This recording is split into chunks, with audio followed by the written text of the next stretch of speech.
Welcome to Poets Corner here at Scarritt Bennett Center in Nashville.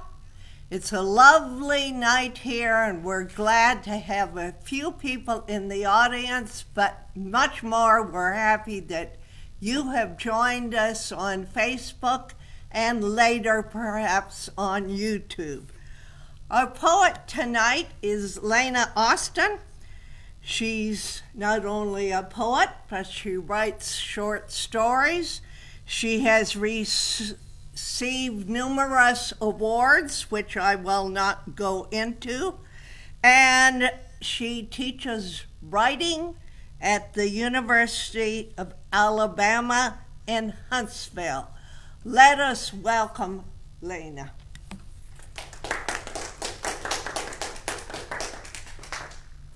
Thank you so much. And okay, first of all, holy cow, there are people here. You have braved the pandemic. I say thank you so much. And you know something, it's so amazing to me. And I mean this from the bottom of my heart. Every time I go to places, the neat thing to me isn't just the celebration of language, and that's what poetry is. It's a celebration of language, but it's also the celebration of people and the celebration of people who love language.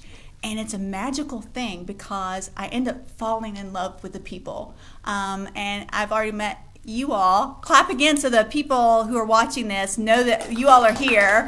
Yay!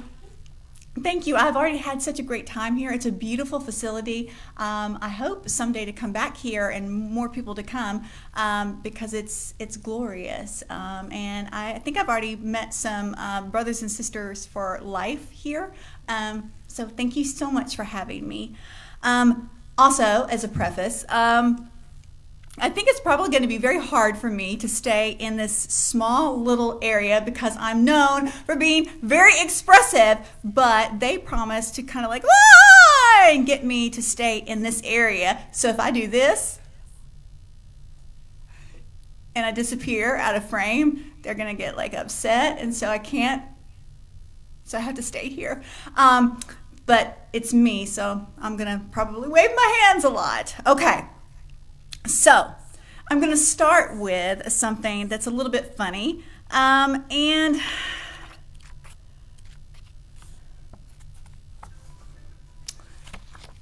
let's see. My mama, I didn't know if I was going to be able to read this because it talks about my mama, and my mama has been very sick, and she had a stroke. And I was up in Kentucky with her, and she is this magnificent human being who adopted me as an older child, and she adopted other people, and she brought people from all over the world into her home. She opened up her life, her heart.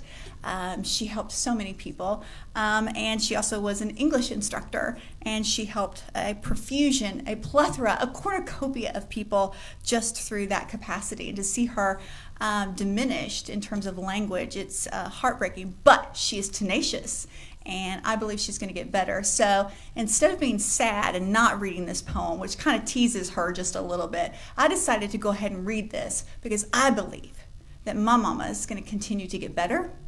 And it's a funny poem. And also my friend Rebecca, I don't know if she's watching. I think she might be watching. I'm going to read this for her.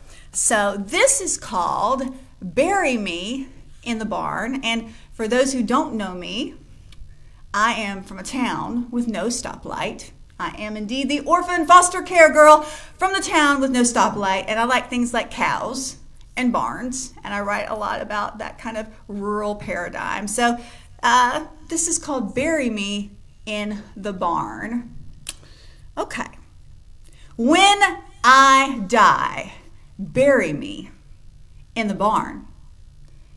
And if I die young, please put me in the tube top and Daisy Duke short shorts that my mother forbade when I was 15, saying that I would look like a hussy.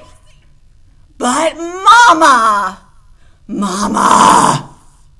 I was a good girl. I was. And it was the debutantes. No offense to any of y'all reading this, Bless your little hearts. You were the hussies. So dress me in that tube top, and sometime between 1 and 3 in the morning, I will rise up out of the dirt, and I will fly all tarted up to the top of the rafters where the big owl roosts, and we will dance around in the air and hoot until the sun comes up. One last time before my body hums again its dust refrain.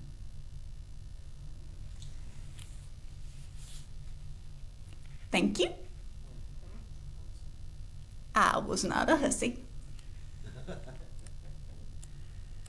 Okay, so this next one is the title poem from this book. This book is kind of a miracle. I actually had kind of 2 offers for this book, and both of those happened ultimately because of a really good friend of mine, one of my writing heroes, Lyda Parsons. I think she's going to be coming here, and she's fantastic, fantastic poet, fantastic human being. And so this is about me singing with my brother. I have a half-brother, and we were in foster care for years together. And my parents, the aforementioned miraculous mom and mom and dad, adopted both of us as older children. And that's so statistically rare. Empirically, it's an outlier for an older child to be adopted. For a parent to adopt 2 older children concurrently, the empiricism, the outlier to do that, it's so anomalous. But they saw us together, and they didn't want to split us up. So I started singing with my brother, even like professionally, like different churches and different activities. I guess when I was about 14 years old, and he was about 16 years old.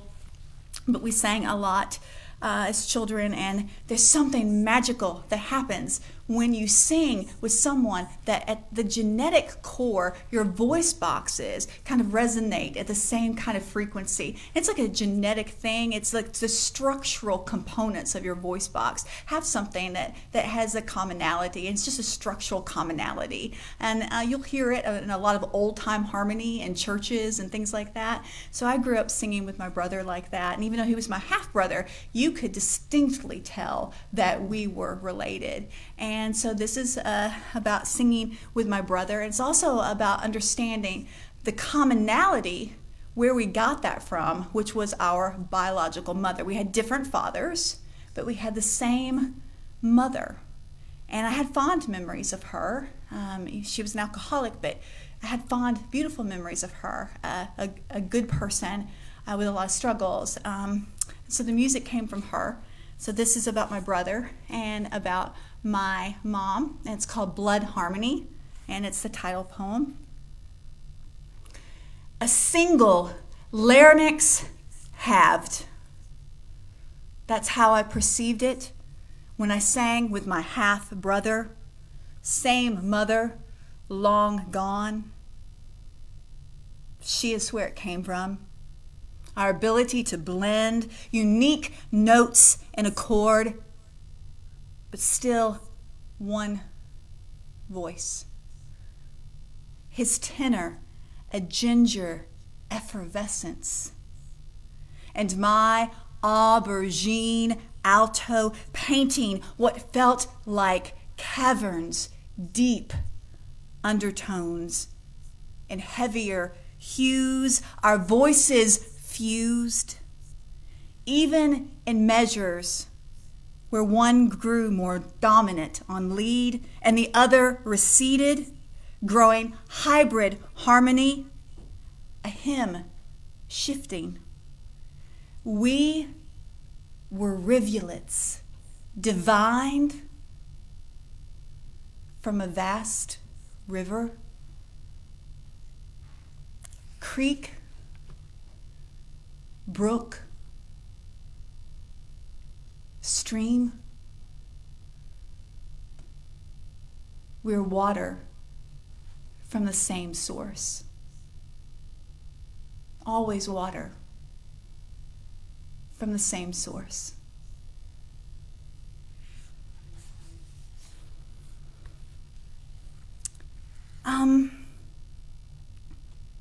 I actually write a lot of happy poems. I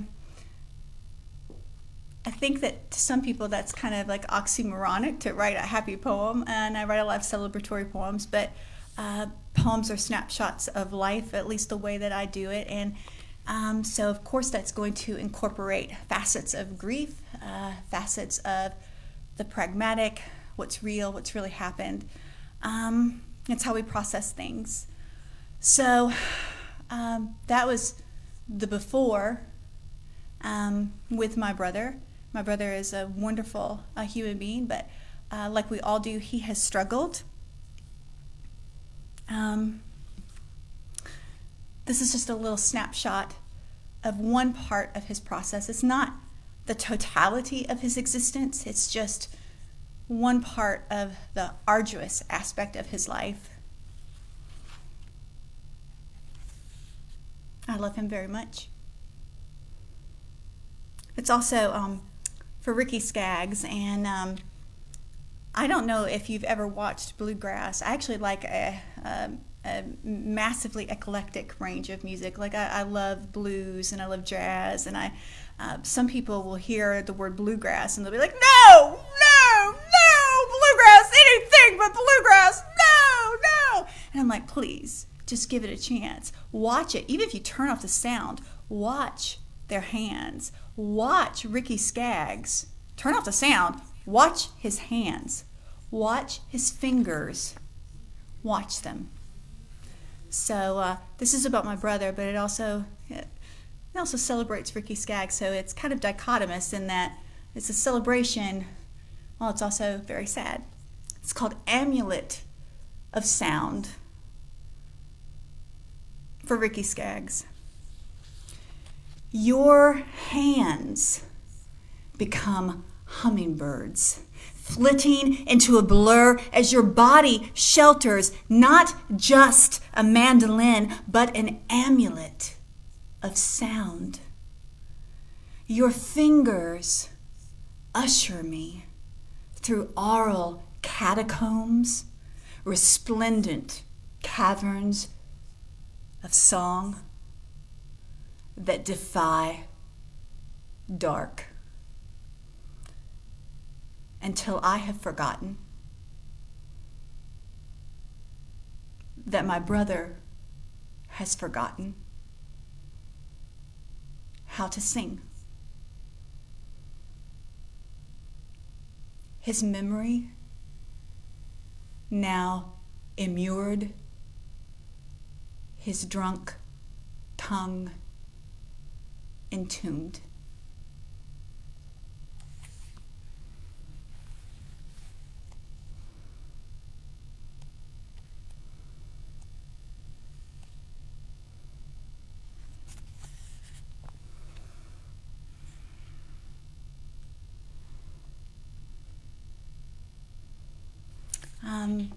Another magnificent musician, artist from another era, but I think someone's timeless and someone that still has applicability to today's world and ongoing simply because of the purity of her sound.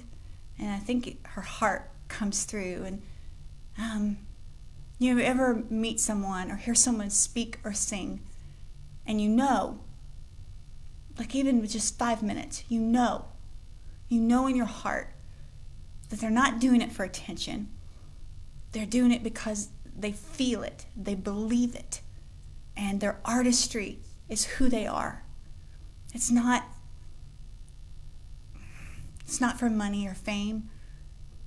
It's to live. It's to breathe. That was Jean Ritchie. And she would play, and sometimes on her dulcimers that she would make by hand,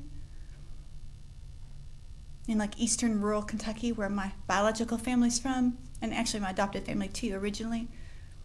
And it was so pure. And I believed her. I believed her when I watched her play. And So I wrote this poem for her, and she wrote me back. I wrote her about it, and she wrote me back before she passed away. I was so excited. She was very humble, and she wrote me back. I cried. It was very kind of her. It's called In Search of the Wild Dulcimer for Jean Ritchie.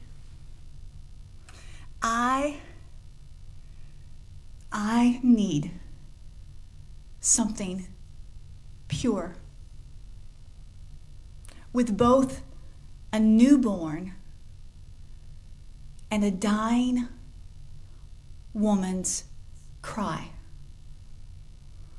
each connected to a single line of light, one at its beginning and another at its end? Or is it more of a curving river or a circle of sound, unadulterated tremolo, the dulcimer? I found Jean Ritchie, her ballad, matching her wild mountain instrument, the one she made by hand, the one born out of her Scots, Irish, Kentucky roots, a simple, incandescent strand I somehow still hear without much effort, despite my rising deafness. Her voice and dulcimer, a single aural finger that points to me, it grows both lonesome and tremblingly full. It's a rain cloud about to pour out a host of voices from sky to ground and back again.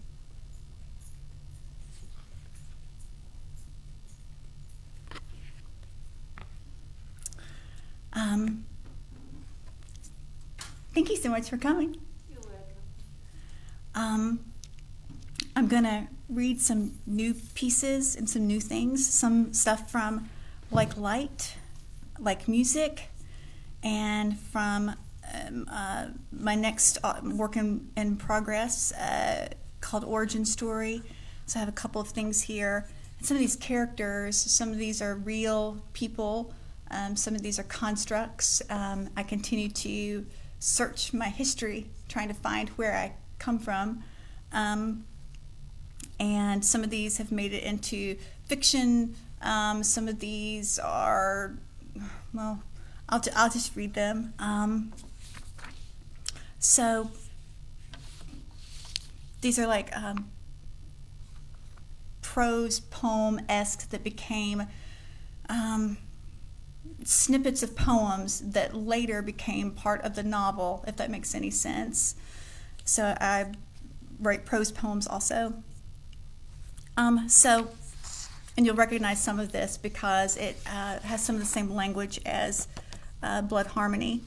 So this character, Emmy, has gone back to Kentucky to save her family. And she's in love with the mountains and she's in love with music. Like me. Della's land was on a part of the mountain 3/4 of the way up. It was flat enough for the house and even a little garden behind it. The house itself was almost completely surrounded by trees, but the garden was placed in an open, light-filled area. Beyond the forested part of the land, you could stand clear of the trees enough to look down to the undulating hills below. On this clear area, Emmy had written her first songs. Unlike the wildly winding roads on the way up, Emmy wasn't afraid of the flat space of that part of the mountain. Every time she saw the view, she couldn't help but say out loud, even just to herself, if she was alone, she would say, "It's something." She knew there wasn't a word perfect enough to convey exactly what the something was. Each time Emmy looked down from atop Black Mountain, a sense of peace she didn't know she was capable of grew into a lavish warmth, rippling over, then under her skin, building until the sensation was so startling she thought it would burst out of her fingertips as light. Then there was only music left.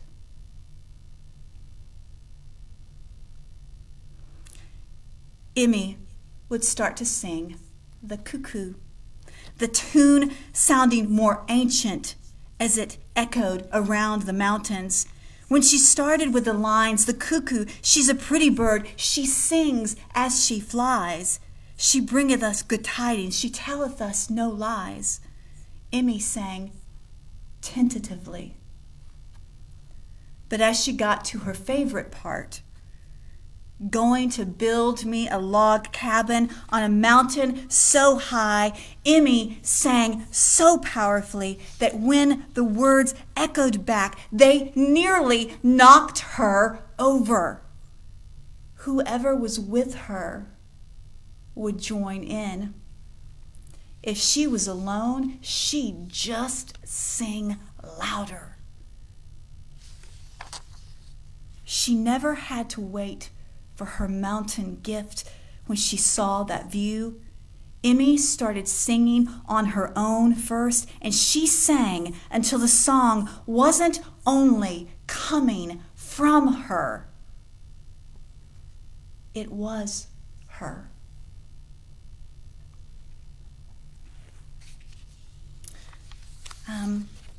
I was so blessed to have been adopted into a family with so many magnificently strong and beautiful women, and a lot of the characters in my poems and in my novel, they're all based on these people, and in the prose pieces, the prose poems, and so they're kind of based on real people.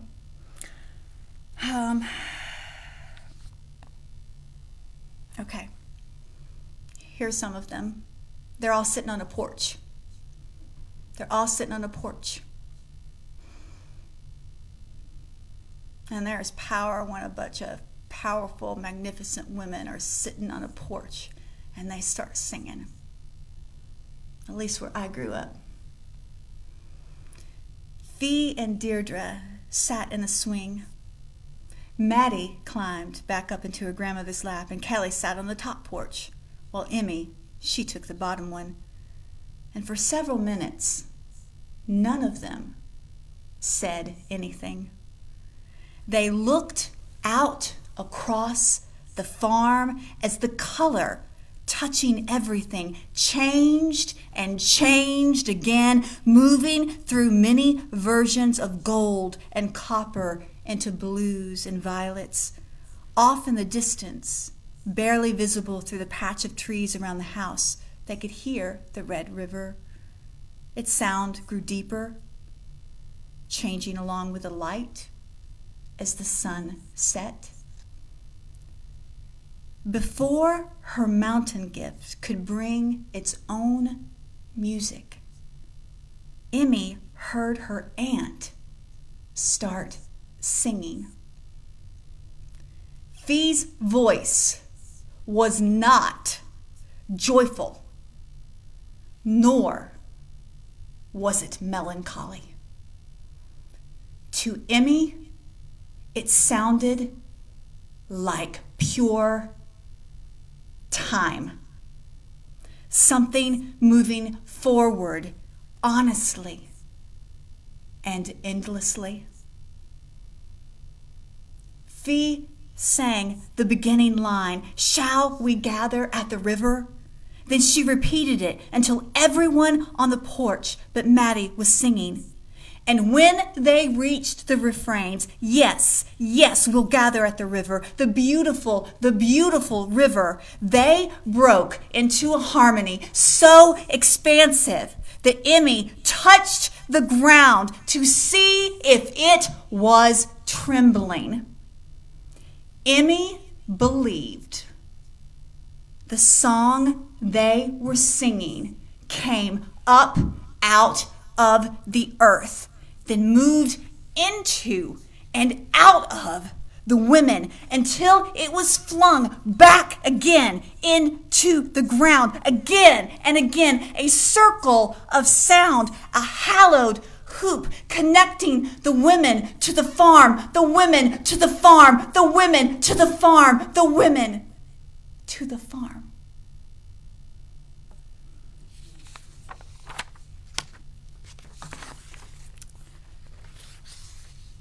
And now, love.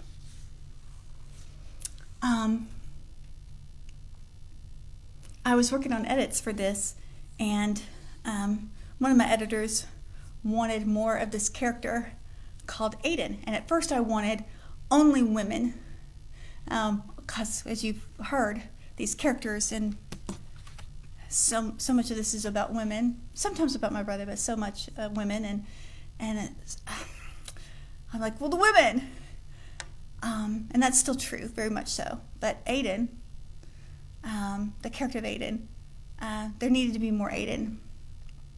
And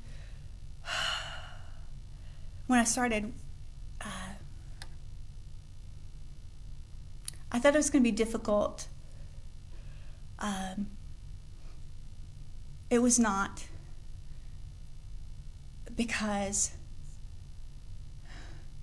the time that I worked on that, when I wrote this, it was like the fall of 2018, and I had love in my heart, and I think you're going to be able to hear it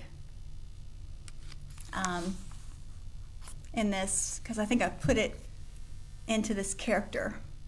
And I don't know, you all nod if you can tell that I had love in my heart for real when I wrote about Aiden and Emmy. So this is about love.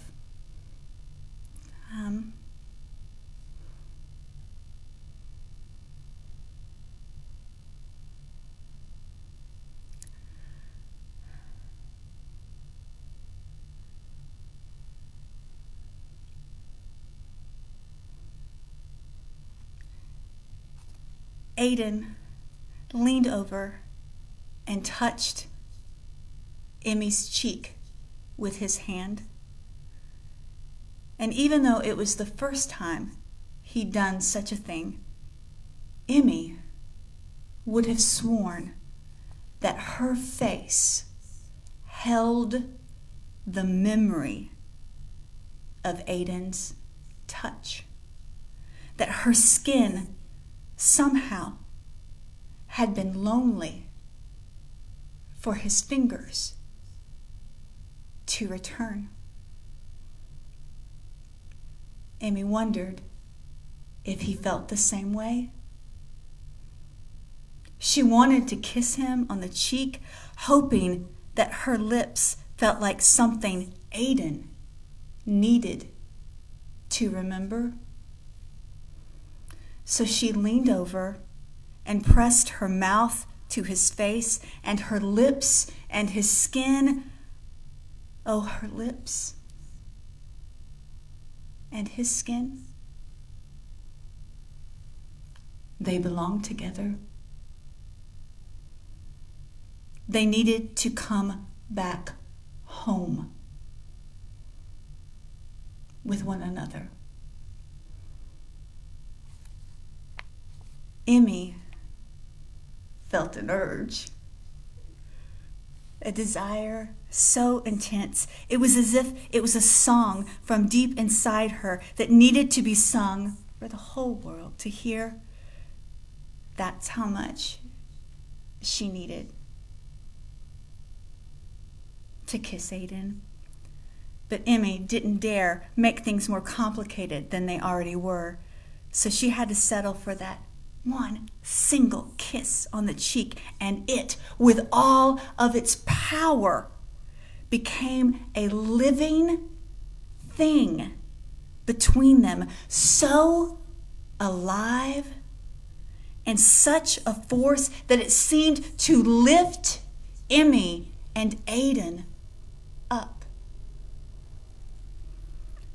They felt as if they were floating up off the porch and out into the warm October night. And the next part is the kiss. Finally,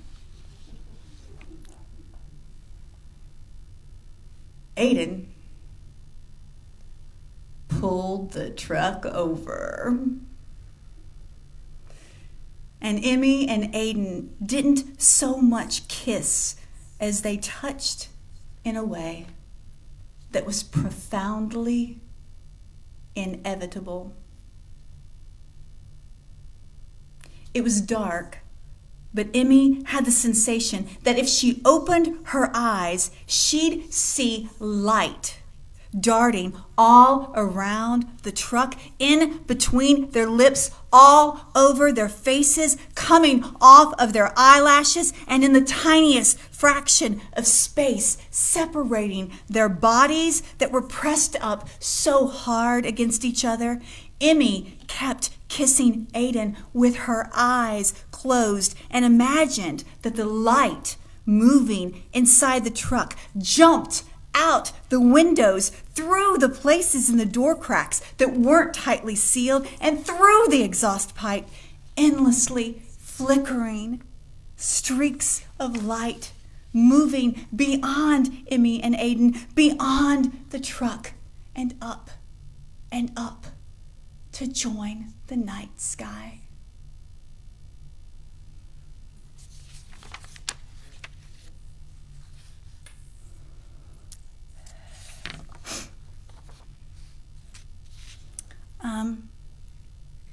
This next poem was published in this wonderful literary journal called Nell.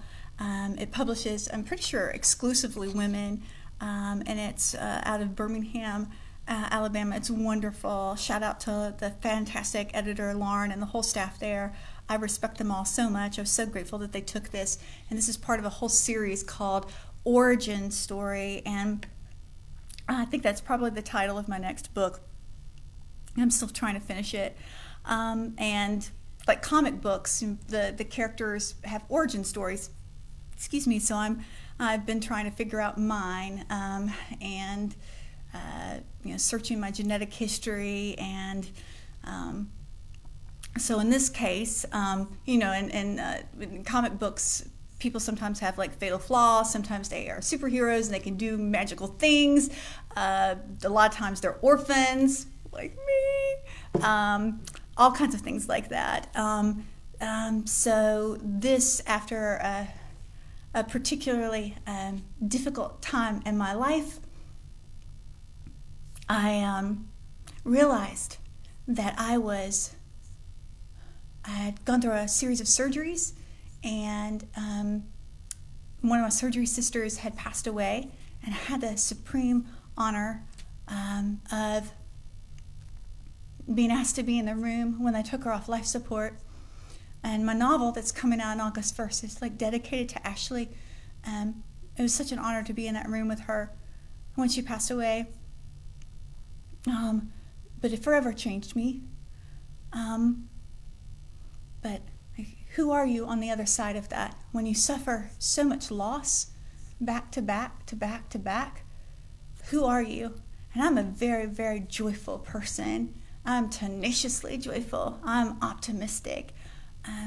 But it was tough. It was a really tough period for me It was very humbling.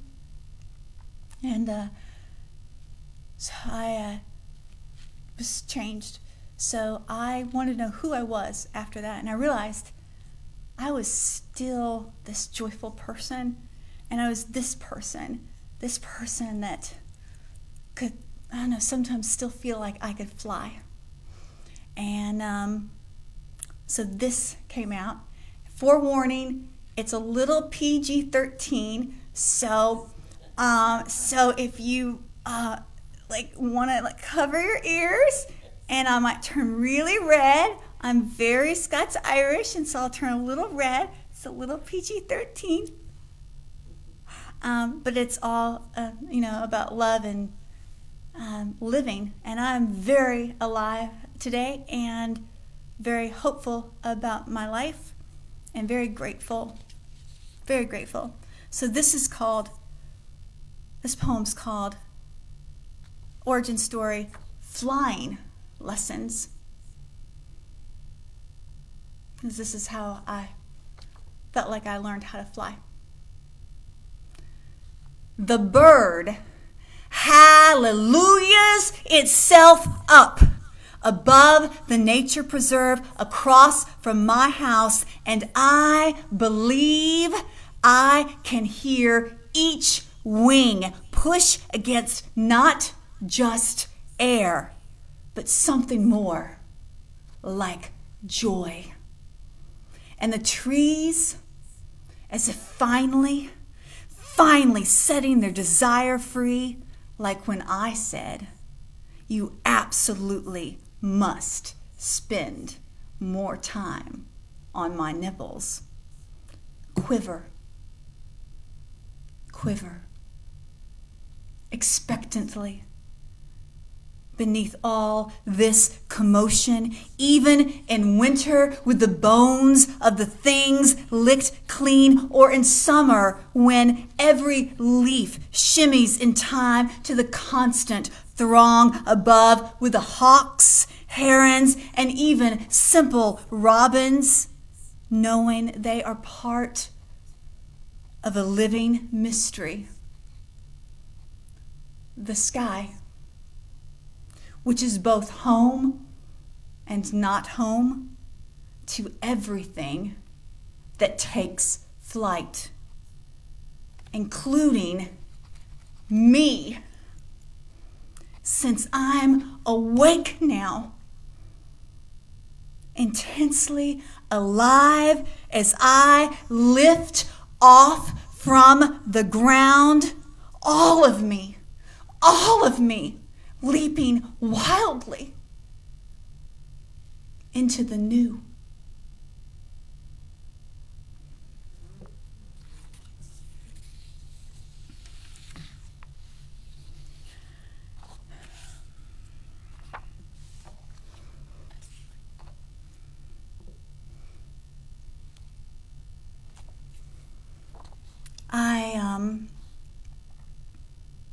I started with a barn. I'm going to end on a barn.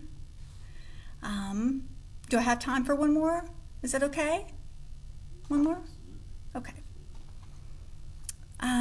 This poem is called Consequence. Shout out to Jeff Harden and the fellowship. And he's one of my many mentors. I've been blessed to have so many wonderful mentors. I wrote this in his group, and this is about barns, and of course it's about so much more than barns. It's called Consequence.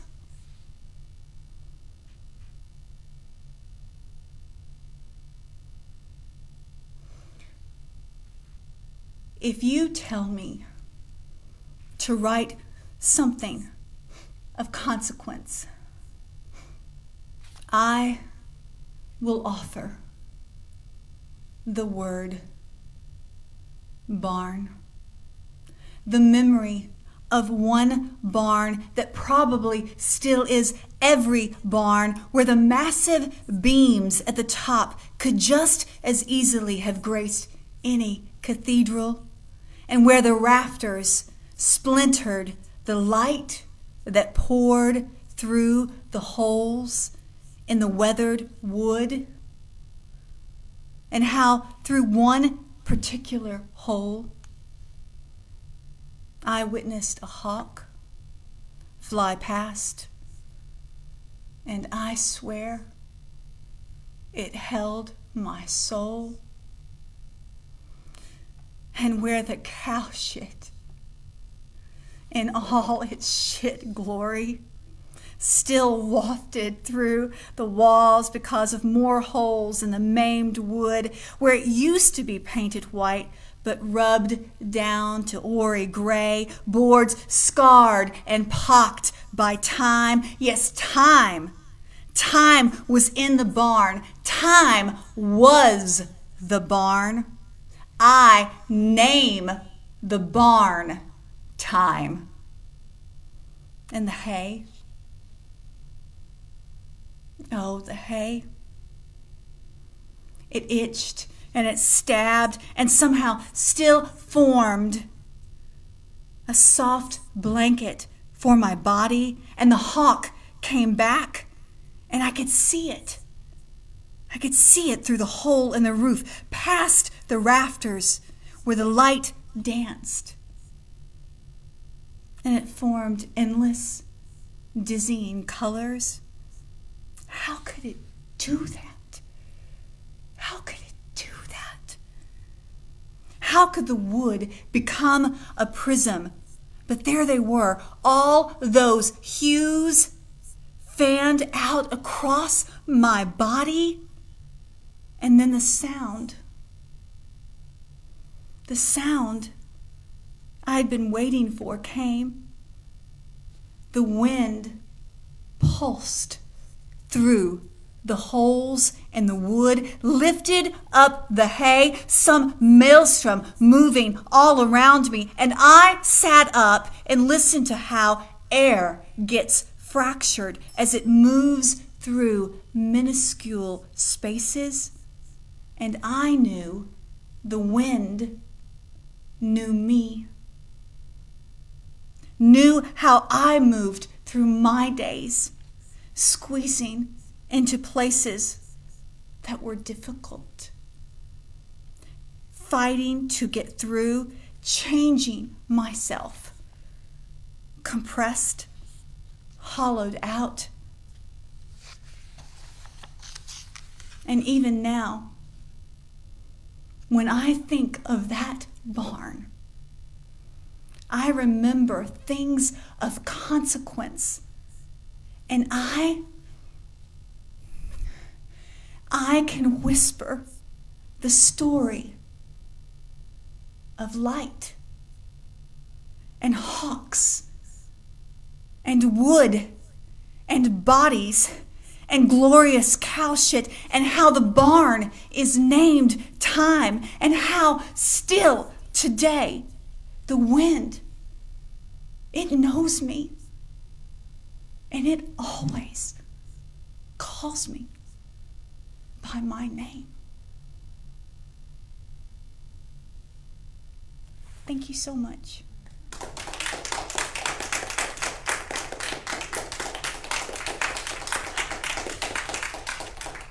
Do I have any questions? We have a couple of minutes left. Does anyone have any questions for me?